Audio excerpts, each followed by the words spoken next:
The following program is made possible by Wells Fargo. Wells Fargo, the next stage. The only sustaining theme of the 2016 presidential race is chaos. Is it Trump? Is it Rubio or Cruz? Is it Hillary or Bernie? There is so much happening that we're going to ask our political dynamic duo of Whalen and Marinucci to stick around for a whole hour of the show. The game is politics. The game is on.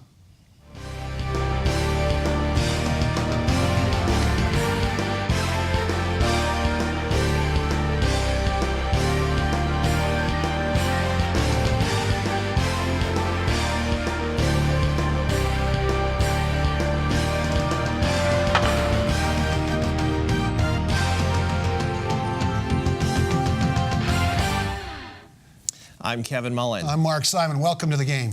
We are through the looking glass. The conventional wisdom seems neither conventional nor wise, and anger seems to be the prevailing coin of the realm in a presidential race where Donald Trump is dominating the GOP and a 74-year-old socialist is wreaking havoc for the first woman with a real chance at the presidency. So it's going to take a while to sort all this out. So we're going to do an extended version of the game, and we're happy to welcome back our GOP strategist and commentator Bill Whalen of the Hoover Institute and numerous prestigious publications. And first time on our show, Carla Marinucci in her new role as California Playbook ace reporter for Politico. That's right. I got to tell you, both of them write a lot, and whenever you can read anything by any of them, you should do so. Carla's daily briefing is fantastic. Thank you both for being here, taking time off this ridiculous campaign trail. We're doing this show the day after the last Republican debate, which debate has really become a word with an expansive definition. There are no rules anymore, it seems to me, Bill. I mean, we've all of us been around politics for a long time.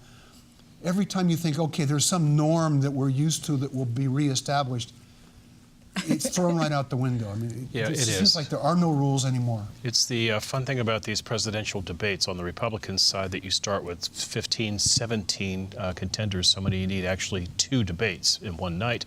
And the field shrinks, you get down to 5. And you think, okay, 5 is manageable, but then you get into the dynamics of what's going on in the race. And actually you get a more fracas debate in this regard. The clock is running out on Republicans right now in regard to stopping Donald Trump. I was in Washington, D.C. earlier this week, and the panic is palpable that, my God, this guy might actually get the nomination. What are we going to do? Very ironic to hear well-heeled Republicans who are more than capable of creating a super PAC to stop him. They won't complain about the candidates not doing this. So it creates this dynamic where somebody has to go in this debate and just absolutely go after this guy with hammers and tongs, which you saw on Thursday night. It was like a hockey game. Just the gloves came off the second the puck was dropped, and they went after Trump very hard. Marco Rubio in particular, Ted Cruz at times as well. So a rowdy debate it is. But again, the clock is ticking on this race. On Tuesday, Super Tuesday, we will have 12 states vote. A week after that, with March 8th, we have a vote. Before you know it, about 60% of the delegates are going to be gone, and Donald Trump won't be in a position necessarily to have enough delegates to go over top. He won't, because only 60% are gone, but he will have a lead. It'll be like a baseball team that's about 6 games up with 8 to go. Won't be able to catch him. But Carla, from a media perspective, talking about no rules, he seems to break every rule that we've ever known in terms of how you're supposed to talk in public, what you're supposed to say. It's absolutely incredible that you've got a candidate here who says whatever is on the top of his mind. The public doesn't seem to hold him to it. That's always been the measure that we've worked with politicians. You know, do they mean what they say? Can they stand behind? With Donald Trump, it's like, no, but who cares? You talk to voters and they say, well, we don't really think he's going to ban all Muslims. We don't really think he's going to do this for the wall. And that is just so unbelievable in politics. And I think when you talk about the Republicans and their nervousness now about Trump, the whole question, I think, which came up in this debate this week was, why didn't they stop him earlier or try at least to challenge him earlier? You saw those debate stages where he's, up until now, he said whatever he wanted and nobody threw the book at him. And so isn't the Republican Party reaping what it was sowing? I mean, so why did they wait so long? So the answer to that in Northern California is a Southern California answer, in that Trump is essentially a slow-speed car chase when you think about it. These things you see on TV. He starts. O.J. Simpson of He is, exactly. It's not a 757. It's a white Bronco. We started this election with Donald Trump flirting with the idea of running for president, and everybody was amused by it, and Fox News in particular loved it because guess what? He's good ratings. They didn't think he would actually run for president. They figured he's just doing this to leverage money of an NBC to do The Apprentice for one more year. And guess what? Surprise, Trump is running. So we now create the first of our spike strips across the highway. We think, okay, he's gonna run for about a month or two, and then once somebody else picks up the mantle of immigration, he'll declare victory and get out, saying, aha, I've changed the race. I'm out of here. Well, pop through that spike strip and the tires haven't blown out. We figure he's going to go into debates. He'll get sick of debating once or twice. He won't like the hard questions and being insulted. No, that continues. We then get to voting in the early primaries. Well, voters will reject him. That hasn't happened. So now we're getting close to the point of no return where we're out of spike strips and he's going to make it to the border. And he also dominates these things like nobody else. I have to say, the media, we've been complicit in this whole thing all the way along because Donald Trump has gotten so much free media. You talk to any of my friends at CNN and the other networks, and they'll say they're frustrated because he is 24/7. They know what he is for ratings, and that's just not in broadcast media. He's great for clickbait. We've all helped him all the way along, and he knows it because where has he reached his voters? On Twitter. Exactly. He doesn't need those ads. He doesn't need those super PACs. And he has name recognition, so he doesn't need to do advertising. He can go on Fox and Friends in the morning and get basically free national advertisement, as that goes into every cable and every Republican household in America. But to get back to the question of why does he get away with this, he's not a politician. He is a celebrity. He is a reality TV celebrity, so he has a different set of standards. So when he says something tawdry, you're kind of expecting this. When he has a rather vapid policy answer, well, he's not an experienced politician. What do you expect? It's a different set of standards. And I think Republicans have spent 6 months not understanding this. I'm going to attack him for his lack of government experience. Well, people are going to vote for him because he does not have government experience. Well, I'm going to attack him because his ideas don't hold water. People don't care if the ideas don't hold water. I think that's why it's interesting in the debate last night that for the first time they went after him. I thought it was a pretty effective course, which is that, you're running on the theme that people are being ripped off. Well, you, sir, are ripping people off yourself. So you just kind of just poke a hole saying that, at the end of the day, you're just a fraud. And this is the phrase Rubio is using against him now. He's a con artist. But again, it would have been a great thing to pick up 4 or 5 months ago. Right. I mean, he's been the Teflon Don thus far. The question is, will some of these more pointed attacks about lack of substance actually change the dynamic at all? But on the media piece, I have been sort of fascinated just observing this. When you add up all the minutes that he's had on the ABC This Week and the Jake Tapper show and all of that, so he must be driving ratings. I haven't looked at the underlying, but we've never seen any candidate anywhere who can call Morning Joe on the phone and get 40 minutes on the air. Right. We have seen one candidate who could do this, though, and you lived it and you covered it. Arnold Schwarzenegger. Yeah. So the same dynamic. And again, if you talk to the other recall candidates back in 2003, it drove them nuts that they could not get a word in edgewise because where Arnold went, the circus went. I think that you're right. We have seen this movie before in California, but I think there are some differences. Sure. But you're absolutely right. I think it's the same voter in a lot of ways that mad as hell can't take it anymore. Voter. These guys are even using the same theme music. We're not going to take it. That Twisted Sister song. I mean, voters who don't want somebody from the outside, a business guy who's plain spoken, who can't. That was Arnold. Except I don't think Arnold had that mean streak to him. A couple of differences with Arnold. First of all, Arnold clung to the Republican establishment. He surrounded himself with the likes of George Shultz, for example. So he wanted to show that he had policy chops. He ran a whole undertaking called Schwarzenegger University to come up with policy. He came out with elaborate policy plans. And then secondly, it's the difference between the Schwarzenegger persona and the Trump persona. The Trump persona is a brash bull in a china shop, New Yorker at the end of the day. Arnold wanted to give you kind of a feel-good story about an immigrant who loves America, whereas Trump is kind of pushing darker. And Arnold, I think, wanted to get something done. He wanted to be taken seriously. Right. He didn't just want to win for the sake of winning, which seems what you talked about the anger, and we've all seen the analyses. The ones that seem to me to make the most sense were, yes, there's a lot of anger that I think is driven by some genuine uneasiness that a lot of the prosperity we're having isn't reaching a lot of people, but also certainty that a lot of those same people are very comfortable with someone who says, I'm going to do X. And don't bother me with the details. They don't want to hear that problems are complex and not easy to solve. They want simple, direct, and Trump fuels that, unlike anybody else, in part, I think, because he hasn't really thought about whether or not he's actually going to have to build a wall on the Mexican border. Mm-hmm. Yeah, no, he got very testy last night when Marco Rubio started to go after him on his health care plan. He doesn't have the details. It's very clear. Well, we'll get it done somehow. The border wall is another incident where, Vicente Fox, the former president of Mexico, really called him on it in a way that we cannot repeat here for a family show. Not building that bleeping wall, I think, except he didn't believe.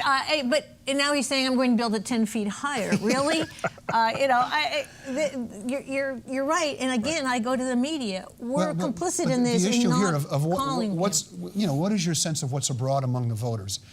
Because we keep hearing anger, it's become sort of the go-to position. Right. And I read what I think are pretty thoughtful pieces about how there's always been a streak in American politics of interest in an authoritarian figure. Let's back up a second and talk about the voters. People who are voting for Trump. I looked up the numbers out of Nevada where he had a big win. He won 45% of the vote, and everyone got all excited because now for the first time he broke out in the mid-40s. He received 34,000 votes. Kevin Mullen, running in the Republican primary in the 22nd Assembly District in California in 2014, got 42,000 votes. So we're talking about very... And by the way, he's not a Republican. Not a Republican. Yeah, what a surprise in San Mateo. We're talking about very small slices of America here when you get down to it, and this is the problem for the party moving long forward if he's a nominee, because he's just not going to break into high numbers. But you ask what he is appealing to. Trump, as we talk about the various things which he stumbled upon, I don't think even he understood the potency of one issue, which is immigration, which is this just trigger for Republicans on so many fronts. It's a trigger with leadership. It is a trigger with what they see as just the inability of the government to control the border, and also for others, it is a cultural drift in America, becoming much too homogenized than they would like. So Trump stumbled upon that as well. So that's one factor. Secondly, you stumbled on another one, which is middle-class economic frustration. We do a poll out of the Hoover Institute on California. Economic numbers are rather grim in terms of people's confidence about the future, about their security and their economic well-being, about their savings and so forth. So yeah, people are not feeling the love right now, especially they read about gaudy spending in San Francisco. And then on top of that, it's just the timing, just rather feckless Republican leadership going back to Republicans getting control of the Congress and being promised, well, we're going to end Obamacare, we're going to now put the president in a box, nothing's going to get done, and the Republicans seem to get rolled every time. So just he could not have teed up a better environment in which to run than this. We're going to take a quick break.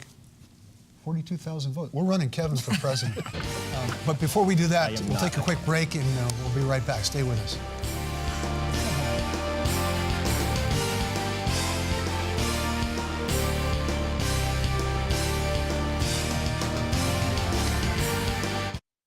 It's been over 150 years since Wells Fargo first opened for business. Since then, we've enjoyed your community support, and we're passionate about returning it. Every day, Wells Fargo team members roll up their sleeves and donate their time to organizations and charitable groups throughout the Bay Area. Nationally, we've committed even more. In just the past 2 years alone, we've donated over $70 million to support schools and educational programs. It's a commitment we're proud of. Wells Fargo, the next stage.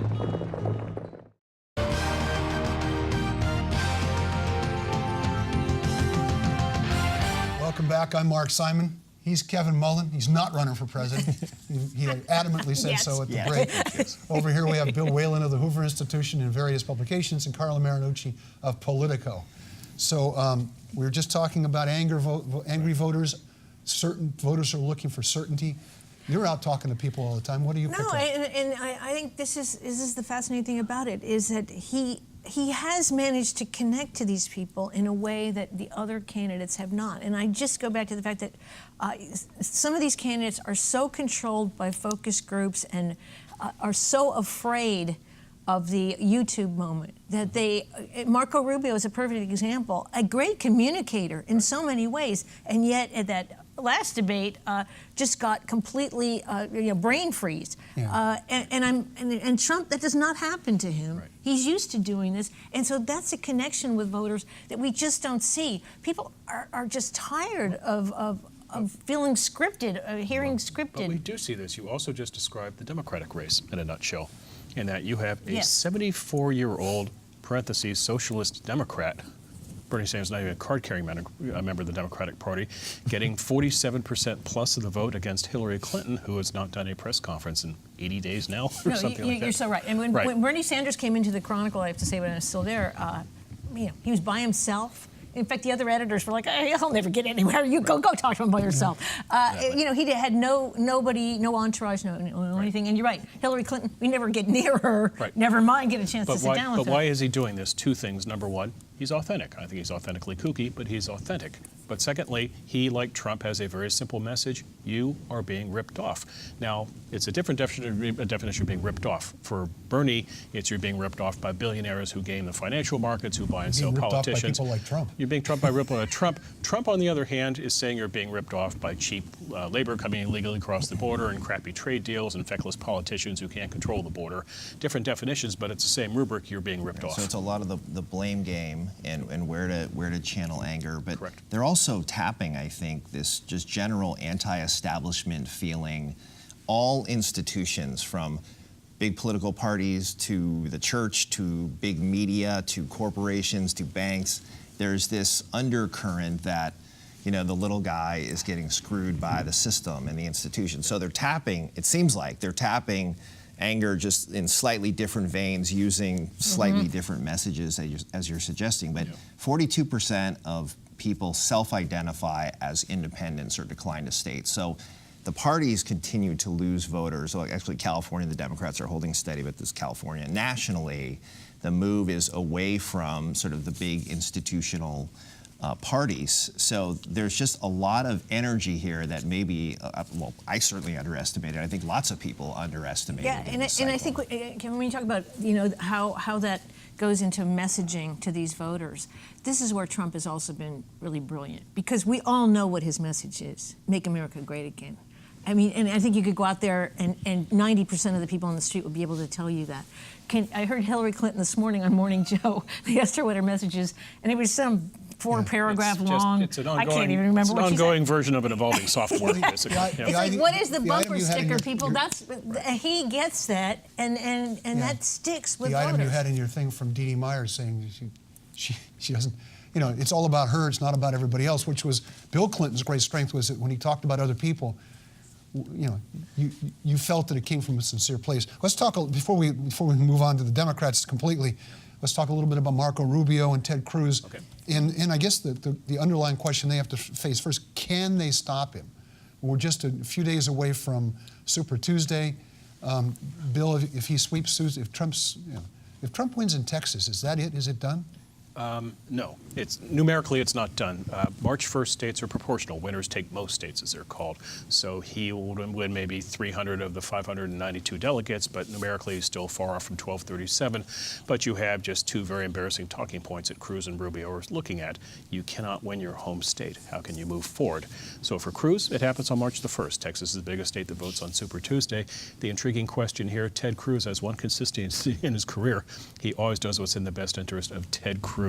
Team player is not words you associate. Yeah, right. There was a very, very tawdry joke told at his expense the other day by Senator Lindsey Graham in Washington, and he was at a media roast in Washington, so it was kind of an off-color remark. And he said, if you shot Ted Cruz on the floor of the Senate, he said, and the jury was a bunch of senators, you'd be acquitted. That was 53 votes, and you probably walk. Cruz is just a very despised man by his fellow congressmen. The question is, could Cruz actually, show, as Jeb Bush did, it's over, I'm getting out. Rubio, March 15th is the dateline. That's when Florida votes, and that's really the key in this election. Don't get caught up on what happens on Super Tuesday. Wait till March 15th. If Trump wins every state that votes on March 15th, which is Florida, Ohio, North Carolina, Missouri, Illinois, then he picks up about 350 or 370 votes, I think, that day, combined with what he did on Super Tuesday. Again, he's not at 1237, but he's just too far ahead to catch. Putting aside for a second electoral state, did the campaign change the other night when Cruz and Rubio went after him in a more substantive way than anybody ever has before? We talked earlier in the show about nobody was calling Trump on some of these things like Trump University, which you'd written about before, and a whole host of other things. I think it changed for Rubio. Yes. Because Cruz has been yelling liar, liar. I don't know if that has stuck, but everybody was waiting for Rubio as the establishment lane candidate to make the move, which he did. And the question is, how much effect is it going to have now? I think it will have an effect because I think he is a great communicator, and when he's on his game, he should be very scary to the Democrats, I think. And going after Trump as he did the other night on hiring illegal immigrants, on Trump University, on lack of substance, and he really hammered him. Right. The question is now, is Trump going to use Twitter to try and take him down again, as he has with Jeb Bush and some of these others? Right. He called him a choke candidate last night. We'll see if that But sticks. the problem for all the non-Trump candidates is this: 1 + 1 = 5. In that there are still 5 Republicans running, some stronger than others. Ben Carson is still in this race, who knows why. John Kasich, who we'll get to in a minute, I suppose, is still in this race. So you have 4 other people dividing the vote. So unless that dynamic changes and you whittle this field down further, Donald Trump's going to get 35% of the vote in each of these states, and he's going to be the plurality winner. But I don't think you're going to whittle it down. Head-to-head, though, can you get a one-on-one kind of a competition? I mean, it's the great unknown. But if you had a Rubio versus Trump, an establishment lane versus the Trump lane. So this gets back to the same question about Cruz in Texas. If he were to lose Texas to Trump, would he then do the honorable thing and get out, or being Ted Cruz, will he just stay until the bitter end or not? And if he did, then would he actually support Rubio over Trump? We don't know. See, that's the other variable. When these various candidates step out, we assume, well, they might go to this candidate, that candidate. Look what happened when Jeb Bush stepped out.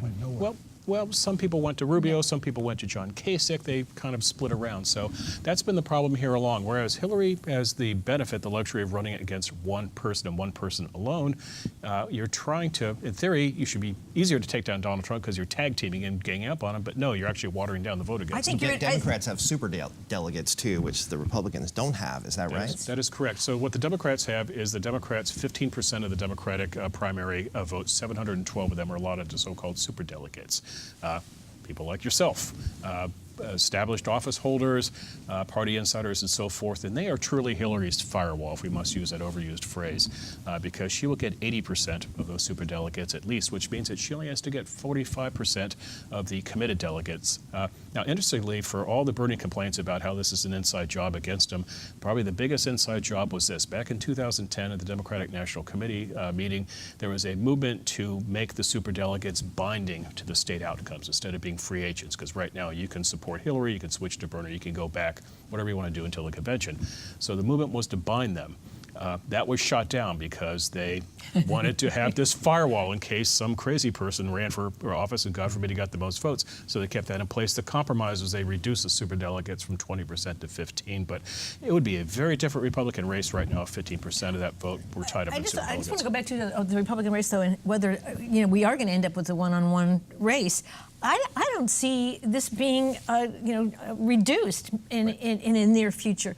It's clear Ben Carson is in it for the long haul, for whatever reason, to sell his books, whatever. Right. John Kasich has said he's in it through at least Ohio, and feels that if he wins Ohio, Minnesota, that he could probably go on to a state like California. He just brought on Steve Poizner, so to a lot of people in the peninsula certainly know him as a co-chair and a state co-chair. I mean, whether that's an effort to show you're going to continue this on, or whether it's real, I think the fact is... So then you're talking about two things. Number one, guess what? Surprise. But hell is freezing over. California becomes relevant all of a sudden. Because what happens in the votes is after March 15th, if there's no clear resolution on March 15th, it's Groundhog Day. You're going to have 6 weeks of Republican winter going forward to late April and another vote. If in late April, of their shadow. Correct. And if in late April, again, there's not resolution, there's very little voting going on in May. I think 5 states vote in May, and that's it. You're then going to June 7th in New Jersey and California. And for Republicans, this is a really tricky consideration because New Jersey has 51 delegates. It's winner take all. California has 172, which sounds like a no-brainer. I'd stay in California, but only 13 of those delegates go to the winner of the overall vote. The remaining 159 are allotted by congressional districts. So I could spend millions upon millions of dollars in Los Angeles County scrounging for 3 delegates, or I can go up to Alturas and spend precious little up there and get 3 up there. So it's going to cause Republicans remaining in the race at that point, if this happens, to decide, do I park my money in New Jersey and get the 51 or try to split it out here? But that's if the race lasts that long and gets out here. Of course, the impossible dream. So that means it's that time of year when somebody writes a story saying, you know, California might be relevant. Oh, yeah, this we've time. been writing In which case, Marinucci probably is dead from exhaustion by June 7th, having to write about this every day. But. Let's talk a little bit about Kasich. He looks like he has all the appearances of somebody who's also in for the long run, as maybe not the establishment candidate, but the sober candidate. Yeah. The nice guy, the guy who's actually done things in office, and that's what the message you heard from Steve Poizner this week. This is a guy who's balanced the budget. This is a guy who's taken on issues like health care. He knows his way around the executive office. The problem is, it doesn't look like voters want that. No, it's not. He is the John in this Republican election. In 2000, John McCain in New Hampshire ran as this guy. I'm a champion of good government. I want to work with people. I want to hug you and make you feel good. We can do better things.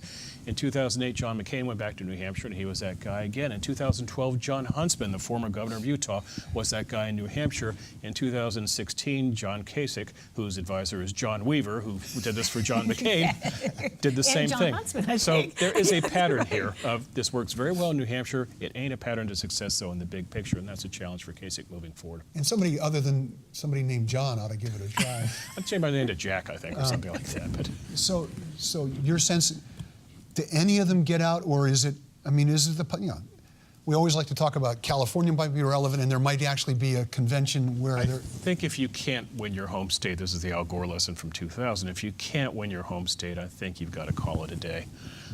So that would clear the field as well. And again, the question is, if this race does shrink down to just a candidate versus Trump, how high now does Trump climb? Now, this is where I think the attacking him personally is effective, because while it's not going to do anything to dismiss that 35% that votes for him, believe me, they think he speaks the gospel and everybody else is a Judas. So they're not going to change their mind.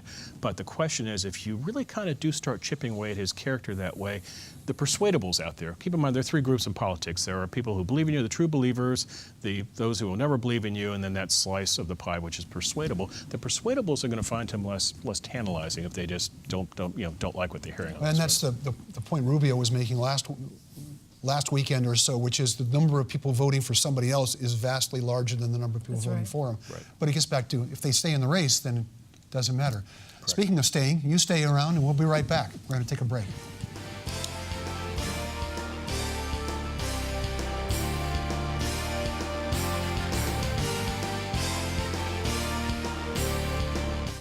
It's been over 150 years since Wells Fargo first opened for business. Since then, we've enjoyed your community support, and we're passionate about returning it. Every day, Wells Fargo team members roll up their sleeves and donate their time to organizations and charitable groups throughout the Bay Area. Nationally, we've committed even more. In just the past 2 years alone, we've donated over $70 million to support schools and educational programs. It's a commitment we're proud of. Wells Fargo, the next stage.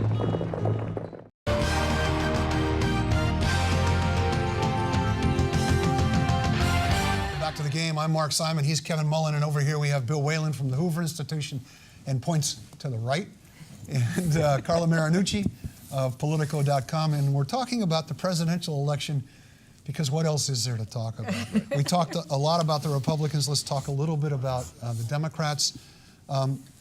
Is there Hillary fatigue? Are people? You know, she's been around for a long time. She's been running for a long time. She's been a presence for a long time. Is that part of what's killing her? I think that's part of the issue. And you know, talking to Dee Dee Myers the other day, I mean, I think she hit it right on. Hillary's just not as good a candidate as Bill Clinton, and comparing them, and when Bill stands behind her, it's just pretty obvious that that's the case. He has never been as comfortable just putting herself out there. Yeah.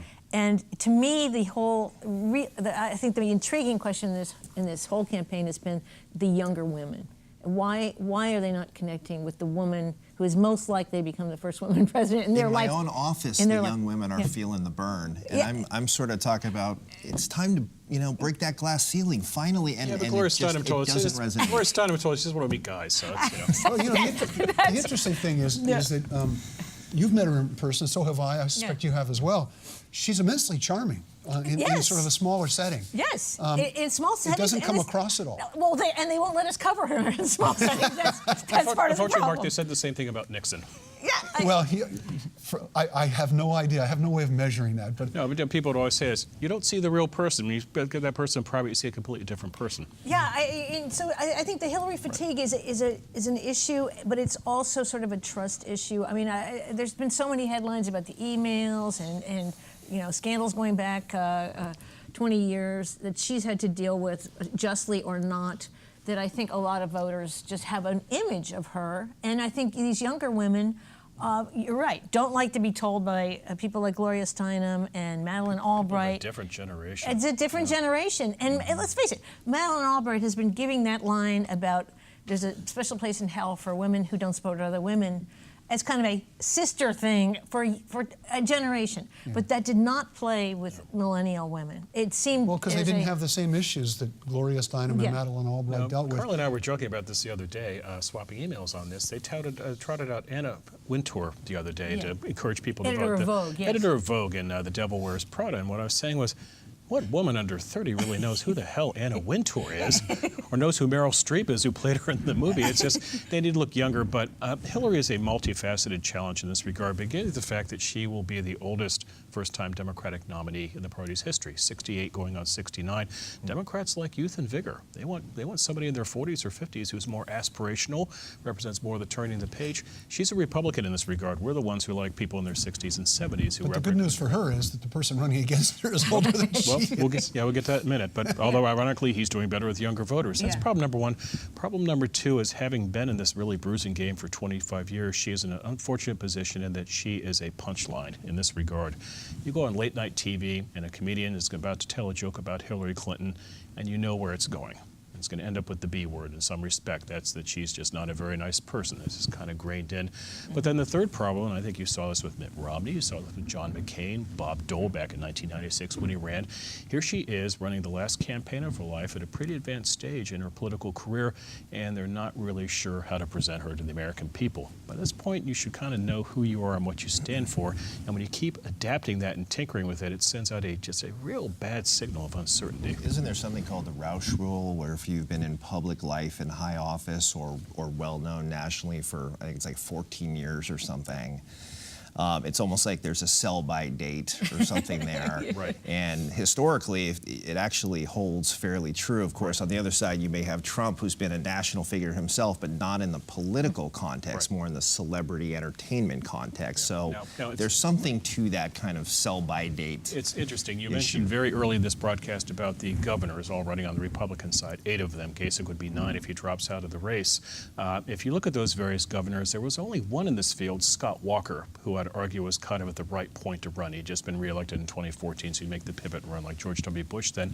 The vast majority of those governors, Kevin, were kind of dairy products whose expiration date had sold. People who had been a big deal in 2008, people like George Pataki, who had been a big deal in the 1990s, they were expired products, if you will. And that's a question for Hillary moving forward as she does try to sell herself to women, to Hispanics, to young voters.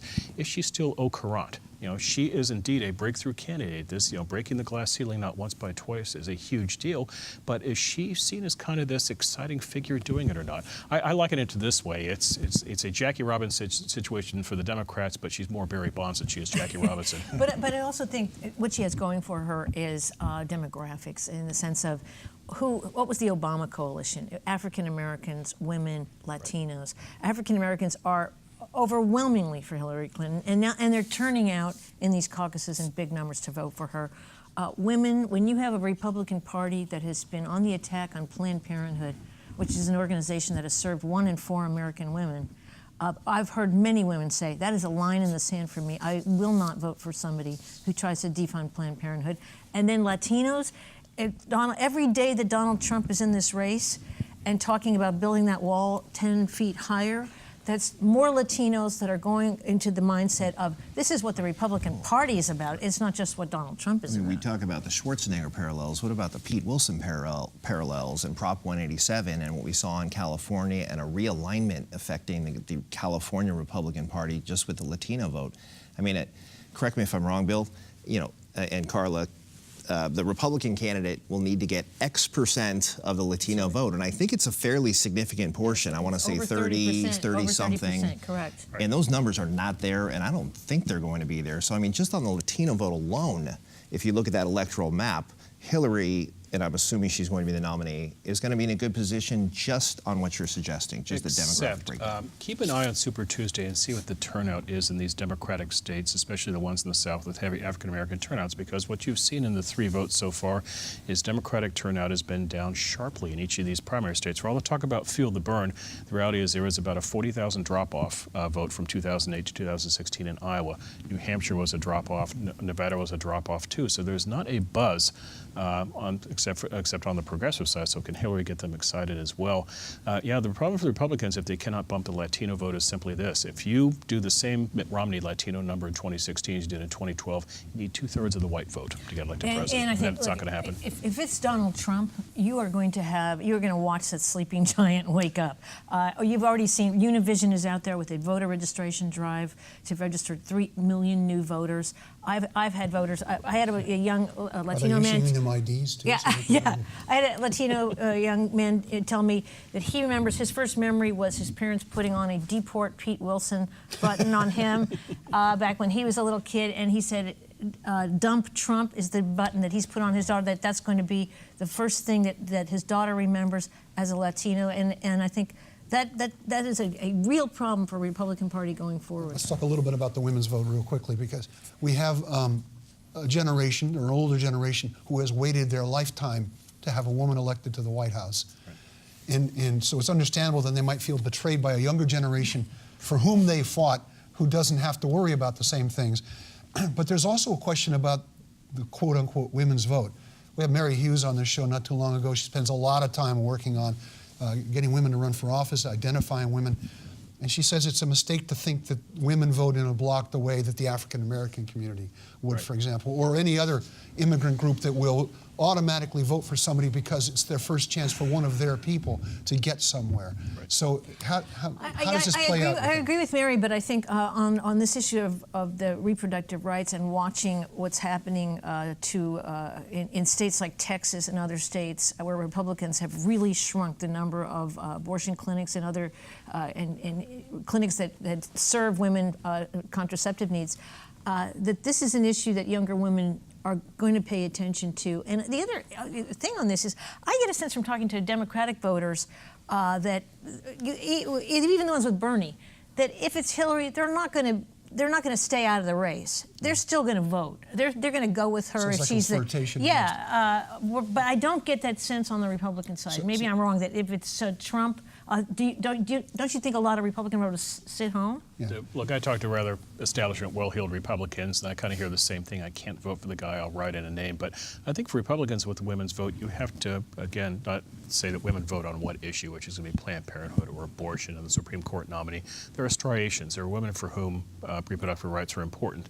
There are women for whom economic rights are incredibly important. Correct. There are women for whom safety is important. So I think Republicans have to just pick off different parts of the field. Does the Supreme Court nominee that we assume is not position is not going to be filled before the election's over? Does that really energize the women's vote? I don't think so in this regard. If the Republicans are smart enough not to have a hearing, I break things down at all times to the shallowest possible thing, which is what is the visual. You watch, for example, right now, Apple struggle with a very complicated issue, which is privacy versus the federal government, and they get killed every day on this. Why? Because every time it goes on TV, what do you see? The selfie of the dead terrorist whose cell phone they're not going to crack. Yeah. You lose that argument every time. If the Republicans do not stage a hearing, and there is not a sympathetic person who is probably going to be the most incredible sob story ever, he's not going to pick some corporate lawyer from Manhattan to fill this seat. It's going to be Brian Sandoval, perhaps? Brian Sandoval, exactly. It's going to be some serious button pushing on this. If you don't give that person a form, in which case you have a million sound bites to pick and choose and put into ads, I don't think it really has that much impact as an So issue. if the worst visual they have is a bunch of senators saying we're not going to hold a hearing, that's better than the alternative. I mean, you could do a press conference and put that person in front of the U.S. Capitol and demand a hearing or something like that. But I think there's just a world of difference between that and having some nominee getting browbeaten by Ted Cruz. Let's talk a little bit about the Bernie phenomenon. I mean, quick show of hands, how many people here thought 74-year-old socialist is going to be giving Hillary Clinton a run for her money? I bought Bernie gear. Well, you wanted I'm an enabler. You have to say that you're absolutely right. In the beginning of this, you remember we were talking about Hillary coronation and all that? He has made her a much better candidate. You saw it in Nevada where she was there in those caucuses, in the casinos till all hours of the night, talking to people. I think that this campaign has been good for her in a lot of respects, and it has also energized a lot of young voters. I know a lot of them who came from the Bay Area and went to Nevada to do canvassing for him. The California nurses are behind him 100%. That's a big group, even though he says there are no super PACs. That is kind of a super PAC for him. He's managed to get that message and just make it simple. It is about Wall Street, and she's hit him on the fact that is that a one issue? He brings every debate question sort of back to Wall Street. Not surprising. Let me interrupt you. We're going to take a quick break because we got one more break coming up, and then we'll dive into this. So stay with us. We're going to get into the feeling the burn. Come right back.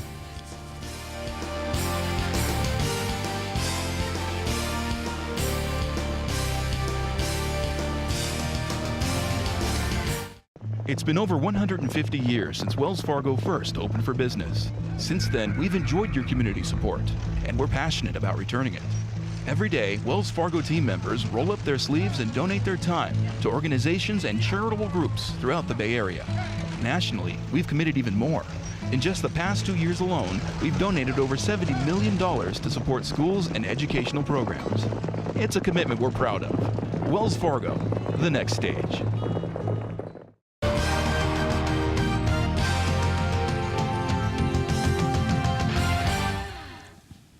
Welcome back to the game. We're having so much fun on and off the air. I'm Mark Simon. He's Kevin Mullen. Sticking around for a special extended issue of the game, and we appreciate it. Bill Whalen and Carla Marinucci, and we were feeling the burn. Feeling the burn. Talking about the Bernie phenomenon. Well, I was going to just add this. I'm not sure what it says about the health of the Democratic Party writ large when her main challenger is this 74-year-old socialist from Vermont who has scant legislative accomplishment when you get down to it. And this is the underbelly, the ugly underbelly of the Obama legacy. Under his watch, Democrats are down to, I think, 18 governors nationwide, at lows in Congress not seen since the late 1940s, then back to the Hoover years in the 1920s. Republicans had a record number of state legislators. Ask the question, if Hillary were not in this race, they'd probably turn to who? Joe Biden, well into his 70s. And if Joe Biden didn't do it, Elizabeth Warren, who's in her late 60s. Or Jerry Brown. Or Jerry Brown. Jerry Brown. 103, yeah. What Hillary's victory is crucial to Democrats in this regard. They probably need 8 years to restock the pond, including here in California in a couple cycles, to get younger, more dynamic candidates running. So she is really kind of their lifeline in that respect. If on the Republican side it's about anger and certainty, which is how I tried to define it earlier, it seems like it's about anger and inequality on the Democratic side. And Hillary's beginning to move that way as well, pushed by Bernie, no doubt. But it seems like it's all about who's getting left behind. And I think also extending the Obama, legacy for another term or two. I mean, I think Democrats are angered at the way President Obama has been attacked on so many different levels, that he's not, American enough. And, yes, this week Ben Carson said he was raised white. The kind of criticisms that have been leveled at Obama, I think, have energized Democrats. But I think, and Bernie Sanders has been so effective, particularly with young people, talking about things like student loans, their economic future. We have to remember that millennial voters came into the job market at the time of a recession that was just killed a lot of them. They're looking at six-figure debt, student debt. They're looking at some way out of this, and some way to get a piece of the pie. Here in the tech capital, everybody walking around with the black turtlenecks, they're doing just fine. But the rest of these folks, are struggling. And when you look at the rents, situations like that, and Bernie Sanders has been so effective at talking about that. I think Hillary Clinton is starting to pick up on that. She has to make a calculation. She should make it very soon that this guy is really not a threat to me. I'm going to get the nomination. I don't have to pander to his side of the aisle. I don't have to talk about setting everybody on Wall Street out, doing a perp walk. She needs to be thinking about the big picture, which is ultimately running as a more cautious centrist in America. Barack Obama surfed a very convenient wave in 2008. He could run on populism. That's not going to be the wave in 2016. Unless Hillary has the luxury of running against Donald Trump, she's going to have to run as a much more measured Democrat who sells better in swing states, and running as Bernie light, and also clinging to Barack Obama, who while he is a very talented politician, is also mired in the mid-40s in terms of approval, and about 70% of the country thinks we're on the wrong track right now.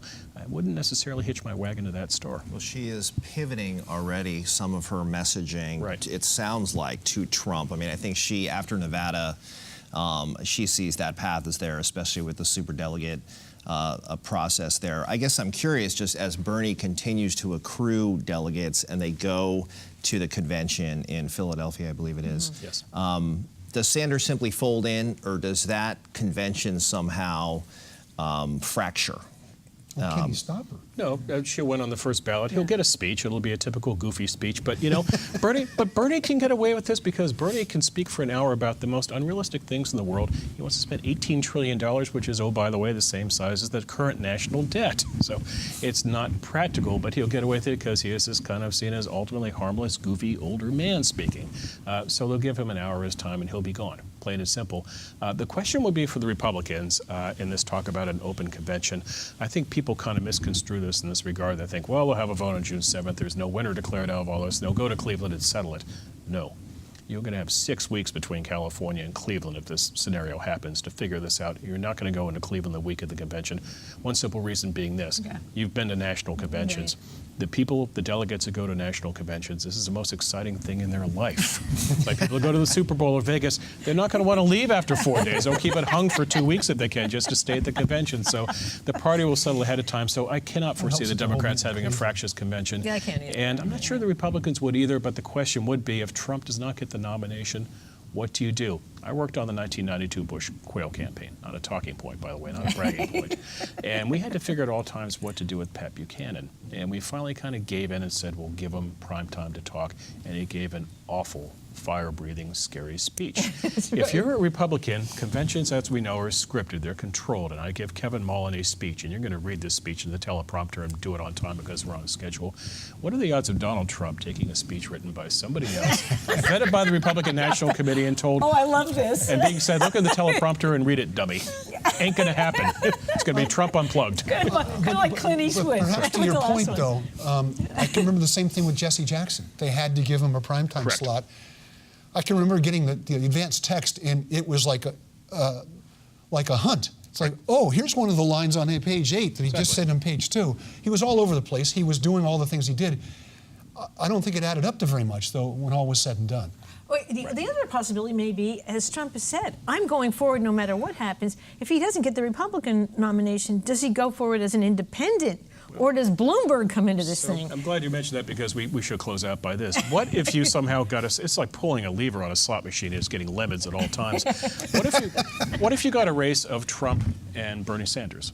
I guarantee Michael Bloomberg is going to jump in. He may jump in anyway if Trump is a nominee because Michael Bloomberg is worth much more money than Trump. Whenever Trump releases his tax returns, we're going to find out that he has a fraction of what Bloomberg has. Yeah. Bloomberg has 36 to 39 and more importantly, billion. he has a fraction of what he's been telling people he has. Exactly. Really? Yeah. Plus, on top of that, Bloomberg will say, wait a second, this clown who's a developer down in Manhattan, thinks that, he's going to be the voice of New York across the nation. I ran this friggin' city for 12 years. I'm going to run just to spite him.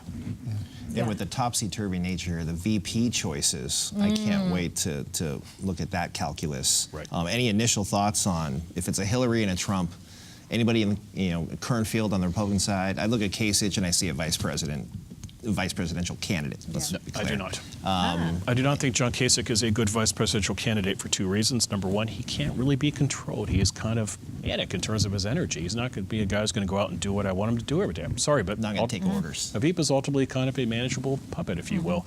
Secondly, I want that candidate to go into the debate and in no uncertain terms go after Hillary Clinton. John Kasich, who is all, rainbow sunshines and puppy dogs, he's not going to do that. Jack Kemp did this in 1996 when debating Al Gore, and it drove Republicans berserk, and Kasich would do the same thing. So even though, yes, if, say, Rubio and Kasich were on the ticket, it's a very natural axis, but I'm not sure if that's the guy I want. Republicans need Ohio. They must have Ohio to win the White House. They do, but you can probably get it without Kasich on the ballot. If I'm the Republicans, I'd probably look at Susana Martinez, the governor of New Mexico. You could pick off New Mexico. To get to the problem we address. Well, to pick off New Mexico, but also appeal to, I like the idea of regional running mates, if you will, somebody who I just kind of run in a loop in one region.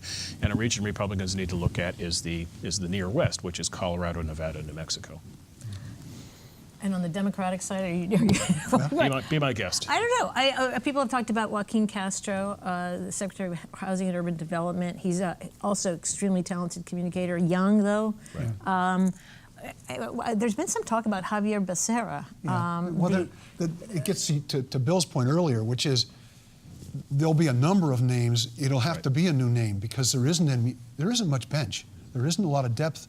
No, and it's one of the things you could fault Obama for, is that he didn't seem to bring a lot of other people along with him. Fascinating dynamic. If you are a Democrat and looking at the Hillary Veep list, you would kill to get on that list because that person, in theory, is first in line the next time around. If Trump is a nominee, you know, the old saying, the Air Force has never turned out a combat mission. Is that a combat mission or a suicide mission when you're on the ticket with that guy? So I'm not sure where he would go. Carla would vote for Palin just because that ticket would be...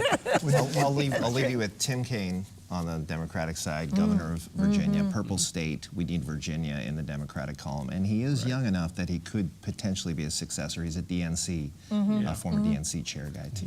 So let's suppose it is Trump versus Hillary Clinton. Does the conventional wisdom, which, as Kevin pointed out at the beginning, lately has been neither conventional nor wise, would have her beating the heck out of him. But when you look at his negatives overall, they're just, as he would say, huge. Yeah. Historically bad. The first problem you'd have would be simply this. Mitt Romney, despite his many problems within the party in 2012, he got about 90% of the Republican vote, I think. Trump right now, a third to half Republicans say they would not vote for the guy, so that alone would probably kill him right there. My bosses have done me an incredible favor, by the way. We are co-sponsoring an event in Mexico, actually, in mid-October, about 2 weeks before the election. Oh, nice. And they want me to go down and give a speech about the election, so I'm buying a one-way ticket. Adios, suckers. Well, the trouble is, if Trump wins, you can't get back in because of the wall he'll put up. That's okay.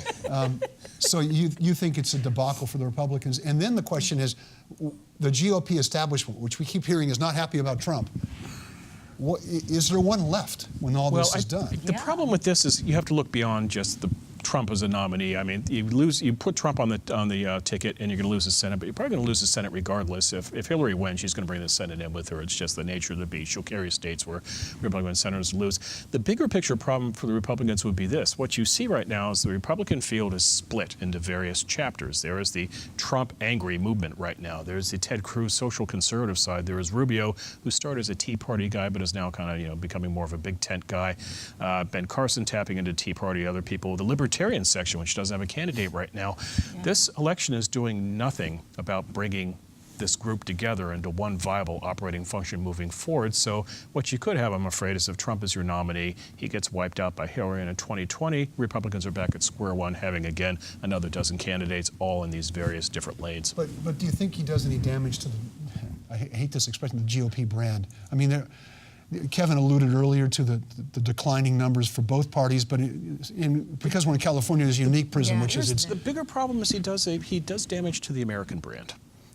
Just think about talking to people overseas about what it says about an election in which you have Hillary Clinton, who's about one step ahead of the law right now, and Donald Trump, who we know is testifying in a few weeks about Trump University as well. Can you imagine how nasty that general election But just people for whom we try to tell people America is a serious entity and a force for good in the world and should be as an example to follow, people are going to think, my God, these are in a nation of 320 million people, these are the two people you're putting up to run for president. Right. No, you're already hearing horror. And Trump, Trump just underscores us about that. So in an odd way, it makes a greater challenge. If Hillary were to defeat Donald Trump in a general election, she would probably have to spend a good portion of her first 6 months in office doing a couple trips around the country just to kind of explain what happened. Around the world. Around the world, excuse me. Around the world. We're looking forward. We've got a few minutes left to look backwards, which is the complete implosion of Jeb Bush. He was the hot commodity, admittedly it's 8 years ago, and that's a lifetime plus in politics, but I don't think anybody expected he would just completely... This just shows how much the landscape has changed. Right. For some reason, he just did not connect on media and social media, and this is what it's all about. We've seen the whole the change in the way the media has worked, and I think intelligent guy, very good with small audiences. I've seen him one-on-one, but just didn't work for him. The Bush legacy is no longer there. Inside the Bush campaign, they wrote what they called the Playbook, which was their strategy for getting the nomination. And the playbook was just about wrong from the inception. They thought the playbook dictated we're going to raise $100 million for a super PAC, and that's just going to drive other people out of the field. You're going to think, how on God's earth can I compete against that money? It worked against Mitt Romney. It did not work against Chris Christie. It did not work against John Kasich. And most notably did not work against Marco Rubio. They never game planned for having Rubio in the race. Another guy from Florida, the guy who they saw as, their mentee. They never figured on that. Thirdly, they badly underestimated the bad feelings toward the Bush family name within Republican circles and how complicated that was. They never game planned for Donald Trump as well. But then the final problem was that Jeb is not his brother in this regard. His brother was a president of various questionable assets, but he was a very good campaigner and he had a very good ability to just kind of connect with people. Jeb is far too often a little too condescending on the trail. So add it all up and that's the problem. I'm going to have to stop you there. Game planning for Donald Trump. Bill Whalen, Carla Marinucci, thank you for being here, especially for an extended edition of The Game. Always a pleasure. I'm Mark Simon. I'm Kevin Mullen. And thanks for being with us, and join us next time on The Game.